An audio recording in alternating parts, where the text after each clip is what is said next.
આજે ડાભોર ગામને આંગણે કોરી સમાજની 18 દીકરીઓ છે એના સમૂહ લગ્નની અંદર અમે અત્યારે અહીંયા આવ્યા છે અને મારા તરફથી તો ન કહેવાય પણ આપણા જે 1.5 થી 2 લાખ ફેમિલી છે આપણા બધા તરફથી, કારણ કે તમે બધા મારા વિડીયો જોવો છો ને એમાંથી હું જે કંઈ ઇન્કમ જનરેટ કરું છું એમાંથી જ આપણે આ લીધું છે મિત્રો.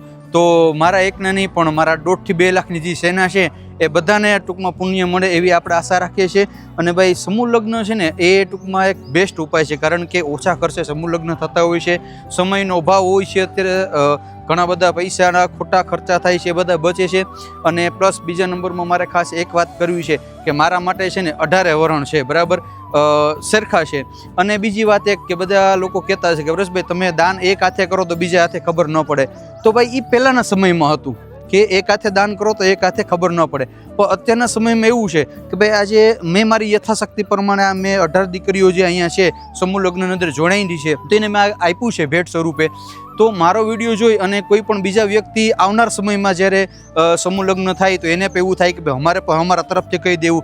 એવું નથી કે તમે ચમચી વાટકું મતલબ તમારી યથાશક્તિ પ્રમાણે કહેવત છે ને ફૂલની તો ફૂલની પાકડી તમે તમારે આને આપો. અને ભાઈ જે મોટા લેવલે સમૂહ લગ્ન થતા હોય ત્યાં એટલા બધા દાતાશ્રીની જરૂર ન હોય, કારણ કે ત્યાં એવડા મોટા દાતા હોય, પણ નાના ગામના લેવલે કોઈ પણ સમાજનું સમૂહ લગ્ન થતા હોય તો મિત્રો ત્યાં છે ને દાનની બહુ જરૂર હોય છે.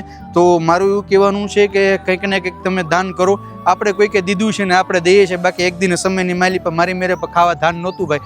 આજે મારી 1.5 થી 2 લાખની યુટ્યુબ, ઇન્સ્ટાગ્રામ, ફેસબુકમાં આપણી સેના છે, તો આપણે બધું સાથે મળી અને ભગીરથ કાર્યની અંદર જોડાણા એ બહુ સારું કહેવાય. બાકી 18 દીકરીઓ આજે આ જે પ્રભુત્વની અંદર પગલાં પાડવા જઈ રહી છે અને ધન્ય છે દીકરીઓને, કારણ કે બાકી બધાના સપના હોય છે મિત્રો કે ભાઈ આપણે સારા લગ્ન કરવા, પણ સમૂહ લગ્નની અંદર જોડાણા એ બહુ મોટી વાત છે મિત્રો.